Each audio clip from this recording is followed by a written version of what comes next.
सुप्रभात मंडळी. मी निलिमा पटवर्धन आणि आपण वाजत आहोत अपूर्वाई, हे श्री पु ल देशपांडे यांनी लिहिलेलं त्यांचं प्रवासवर्णन. मागच्या भागाच्या पुढे सुरू करते. पाश्चात्य देशातली ही अभिवादनाची पद्धत मला फार आवडली. नाटक संपल्यावर प्रेक्षक टाळ्या वाजवून नटनटींना परत बोलावतात. एकदा दोनदा नव्हे, 10 15 वेळा. तितक्या वेळा पडदा वर खाली जातो आणि या शेवटल्या अभिवादनासाठी येण्याची पद्धतही फार छान असते. आधी दुय्यम पात्र येतात आणि शेवटी नायक नायिका येतात. रोअर लाईक अ डव्ह नावाचं एक विनोदी नाटक पाहायला गेलो होतो. त्यात नायिका प्रसूत होऊन तिला मुलगा झाल्याची बातमी येते आणि या पुत्रजन्म महोत्सवाबरोबर नाटक संपतं. प्रेक्षकांनी टाळ्यांचा कडकडाट केला. सर्व पात्र आली पण नायिका येईना. पुन्हा टाळ्या वाजल्या आणि चेहऱ्यावर बाळंतिणीचा थकवा घेऊन आणि हातात लोकरी कपड्यात गुंडाळलेली नवजात बालकासारखी दिसणारी बाहुली घेऊन नायिका विंगमधून बाहेर आली आणि नायकाने देखील अगदी सांभाळून ये ग, सांभाळून ये असं म्हणत तिला आणली. हे कर्टन कॉल्स आणि किंवा आंकोर घेताना नटनटी काही गमतीही करतात. चार्ल्स लॉटन 5व्या-6व्या टाळीनंतर निम्मा पडदा खाली आल्याबरोबर ठुनकण उडी मारून पळाला. तेवढ्यात पडदा वर गेला आणि भयंकर चपापल्यासारखं दाखवून पुन्हा गंभीरपणे त्याने टाळ्यांचा स्वीकार केला आणि प्रेक्षक त्याच्यावर आणखी खुश झाले. प्रेक्षकांच्या या लाडक्या नटांच्या आणि नटीच्या भाग्याचा देवांनाही हेवा करावा. काही वेळा केवळ शिष्टाचार म्हणूनही टाळ्या वाजवल्या जातात, परंतु कलावंताला खऱ्या खोट्या टाळीचं वजन तेव्हाच लक्षात येतं. बेहोशीतल्या टाळीचा कडकडाट हा काही निराळाच असतो. अशा प्रचंड टाळ्या बऱ्याच वेळा ऐकायला मिळाल्या. 8-8, 10-10 वेळा पडद्यामागून नटाला बोलावून टाळ्यांनी त्याचं अभिनंदन झालेलं मी पाहिलं. अशा वेळी आनंदाने कलावंताच्या डोळ्यात पाणी तरळतं. एमलिन विल्यम्सला अशा मुंबईच्या पावसासारख्या टाळ्या पडत होत्या. त्यावेळी हा मान माझा नव्हे, डिलन टॉमसचा आहे अशा अत्यंत कृतज्ञ भावाने तो पडद्याकडील त्या नावाकडे आणि खुर्चीवरील डिलन टॉमसच्या पुस्तकांकडे हात दाखवित होता. तो प्रसंग आज देखील डोळ्यापुढे आहे. बाकी कलावंताला दाद देण्याची एकेका देशाची एक पद्धत आहे. आपल्याकडे मैफलीत पहिल्या समेच्या होकाराबरोबरच बुवांच्या मनात श्रोत्यांच्या रसिकतेची कुंडली मांडली जाते. गळ्यातून सुंदर जागा गेली आणि समोरच्या माना हलल्या नाहीत तर आपले तमाम बुवा आणि बाया कायमच्या माना टाकतात. आपल्या संगीतातील ही देवाणघेवाण आवर्तना गणिक नव्हे, मात्रे गणिक चाललेली असते.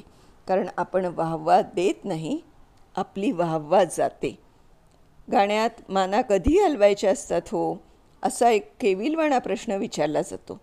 अशा मंडळींची पाश्चात्य देशात चांगली सोय आहे. तिथली गायन वादन कलाच निराळी आहे, श्रवणकलाही निराळी आहे. मैफिल रंगवण्याची जबाबदारी तिथे जाणकार श्रोत्यांवर अजिबात नाही. कधीकधी अशा मैफिलीत आपल्याला गुदमरायला होतं. एका असामान्य वादकाच्या मैफिलीत मला हा अनुभव आला. लंडनचं वास्तव्य आटपत आलं होतं.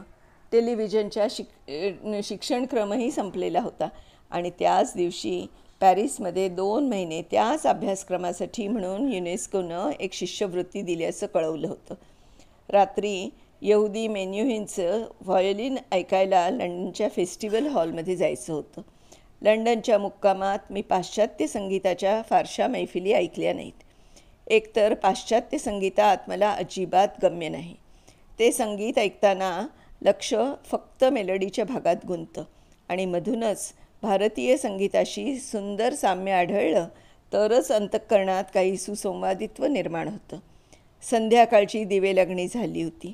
हिवाळ्यात 3:30-4 वाजताच वास्तविक दिवेलागणी होते, परंतु ही घड्याळातली संध्याकाळ होती.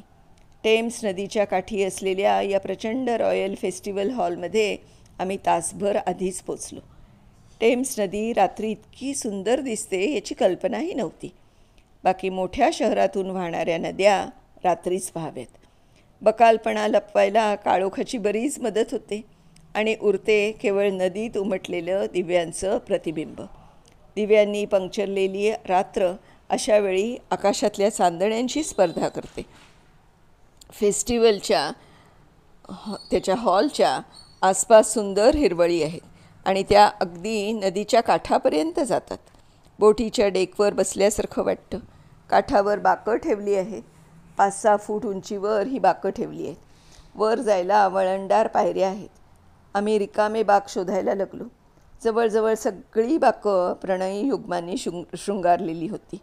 संध्याकाळच्या त्या प्रशांत वेळी दिव्यांच्या लक्षमाळा खांद्यावर रुळवीत वाहणारी ती टेम्स आणि तिच्या काठी चालणारं ते प्रियाराधन. जवळच्या टुमदार मद्यालयात माफक मद्यसेवन. त्यानंतर फेस्टिवल हॉलमध्ये जाऊन अभिजात संगीतात घडणारे अवभृतस्थान. नदीच्या काठाने मैलभर चालून देखील रिकामी बाक मिळेना. काही बाकांवर तर 2-2 जोडपी एकमेकांच्या अस्तित्वाची दखल न घेता वळचणीतल्या कबुतरांसारखी बसली होती. यहुदी मेन्युहिनच्या कार्यक्रमाला अजून बराच अवकाश होता. आम्ही मनाचा धडा करून एका अर्ध्या बाकाचा ताबा घेतला. अवघ्या 2 फूट अंतरावर एक तरुण आणि तरुणी गुजगोष्टी करीत होते.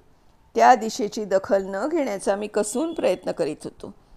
2-4 मिनिटातच प्रकरण असह्य झालं आणि आम्ही तिथून उठून उपहारगृहाच्या दिशेनं निघालो. 10-15 मिनिटातच ते जोडपंही तिथे आलं. आमच्यासारखीच त्यांनी कॉफी मागवली आणि अहो आश्चर्य, कॉफी पिऊन झाल्यावर त्या इंग्रजी मदनाने आपल्या खिशातून 6 पेनी टिकवल्या आणि त्या इंग्रजी रतीनं पर्समधून स्वतःच्या कॉफीचं बिल भागवलं. काही क्षणांपूर्वी वाहत्या तमसेच्या साक्षीनं एकमेकांसाठी प्राण देण्याच्या भाषा करणारे हे प्रणयी युग्म दुसऱ्याच्या 6 पेनी द्यायला काही राजी नव्हते. फेस्टिवल हॉल 2-1 हजार माणसांनी तुडुंब भरला होता. पण ही सारी माणसं कशी पावलांची चाहूल न लागू देता आपल्या जागी बसत होती. 4ही बाजूंनी श्रोते बसतात आणि मधल्या मंचावर गायकवादक असतात. आम्ही 5-7 मिनटं आधीच गेलो होतो. माणसं येत होती. द्वारपालिका त्यांना इतो भवान करीत होत्या. आमची तिकीटं 15-15 शिलिंगाची असूनही आम्ही दुसऱ्या मजल्यावर होतो. काही वेळानं दिवे मंदावले आणि पिवळ्या फुलांनी सुशोभित केलेल्या मंचाच्या दिशेनं यहुदी मेन्युहिन आणि त्याची बहीण यांनी प्रवेश केला. यहुदी मेन्युहिनची बहीण आपल्या भावाला पियानोची साथ करते. प्रेक्षकांनी उठून उभं राहून मेन्युहिनचे स्वागत केलं. हा मान आपल्याकडे हल्ली फक्त राजकारणी पुढाऱ्यांनी राखून ठेवला आहे.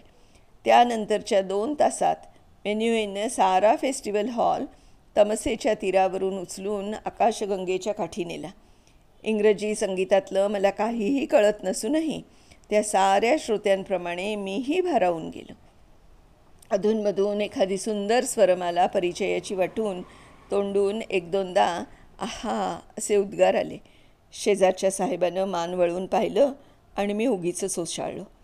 व्हायोलिन या वाद्याला नाजूक स्वरवेलीपासून ते वादळापर्यंत काहीही उभं करता येतं हे त्या दिवशी मला कळलं. आपल्याकडल्या व्हायोलिन वाजवणाऱ्यांच्या गजांची किचकिच अधिकच ऐकू येते. हे वाद्य आम्ही वाजवलं पण ओळखलं नाही असं मला वाटतं.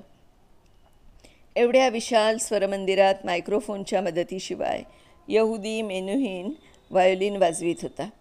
पण स्वर स्वच्छ ऐकू येत होता.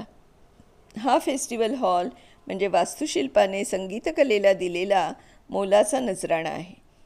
त्या हॉलचे वातावरण असं काही सुरेल की सामान्यांच्या हातून देखील असामान्य स्वरशिल्प निर्माण होऊन जावं. वास्तविक बाहेरून हा हॉल विमानाच्या हँगरसारखा दिसतो. अंतरीची काळा मात्रा निराळीच आहे. तिथल्या ऑर्गनच्या प्रचंड पाईप्स पाहून तो ऐकायची इच्छा बळावली पण योग आला नाही.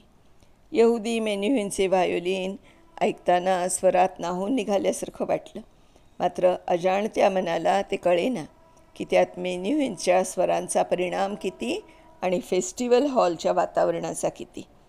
वास्तविक इंग्लंडमधल्या मुक्कामात इतकी नाटकं पाहिली, किती नामवंत नटांचे कसब पाहिले, रंगभूमीवर थक्क करून टाकणारे देखावे पाहिले, पण अंतःकरणात उमटले आहे ते दृश्य मात्र त्या पिवळ्या फुलांच्या ताटव्यात काळा सूट घातलेला तो देखणा मेन्युहीन गुलाबी रंगाचा झगा घालून काळ्या शार्प पियानोच्या पांढऱ्या शुभ्र पट्ट्यांवरून लिलेनं आपल्या गुलाबी अंगुलींचं नर्तन करणारी त्याची बहीण आणि मागल्या बाजूला पार फेस्टिवल हॉलच्या 3 मजली छतापर्यंत पोचलेल्या ऑर्गनच्या त्या सोनेरी पाईप्स.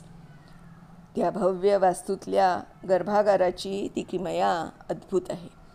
आयुष्यभर धन्य धन्य वाटावं असे हे क्षण असतात. एडिंबराच्या किल्ल्यावरच्या बुरुजावर दूरवर काजव्यासारख्या अंधाराला हलवून गेलेला तो बॅकपाईप वाजवणारा हायलँडर, कालप्रवाहाखाली नेऊन गतीचा विसर पडायला लावणारा हा यहुदी मेन्युहीन, हे कलावंत असंख्य अंतःकरणांच्या गुहांमधून अशी काही चित्र काढून जातात की त्या सामान्य गुहांना अजंठ्याचं वैभव प्राप्त होतं. विसाव्याच्या क्षणी आपलं आपणच आत डोकवावं आणि तृप्त व्हावं. इंग्लंडमधला मुक्काम आटोपताना दुःख होत होतं. ते अशा अनेक थोर कलावंतांच्या कलादर्शनाला यापुढे मुकणार याचं. ही माणसं काही निराळ्याच मातीची आहेत. युद्धकाळात आकाशातून बॉम्ब बरसत होते, पण ओल्डविकमधले नाटक बंद नव्हते. तिथल्या एका नटाशी गप्पा मारत होतो. मी म्हटलं, बॉम्ब हल्ला होताना तुम्हाला भाषणं सुचतात तरी कशी? तो म्हणाला, छे भाषणं विसरत नव्हतो, फक्त त्या शिंच्या बामगोळ्यांचा आवाज फार मोठा होत असे. आम्हाला संवाद ओरडावे लागत. बस, बॉम्बविरुद्ध एवढीच कंप्लेंट. समोरच्या मृत्यूला नाटक करून दाखवणारा हा इंग्रज. साक्षात यमदूत देखील साहेबाला उचलायला आधी अपॉइंटमेंट घेऊन, दारावरची घंटी वाजवून, आपल्या नावाचं कार्ड पाठवून, हॅट आणि छत्री कोपऱ्यातल्या स्टँडवर ठेवून येत असेल आणि तो मिनिटभर आधी आला तर साहेबाचा बटलर त्याच्यापुढे सकाळचा टाईम्स टाकून मिनिटभर वाट पाहायला लावित असेल. मंडळी, इथे आजचं आपलं वाचन संपवते. उद्या नवीन भागासह पुन्हा सुरुवात करूया. तोपर्यंत नमस्कार.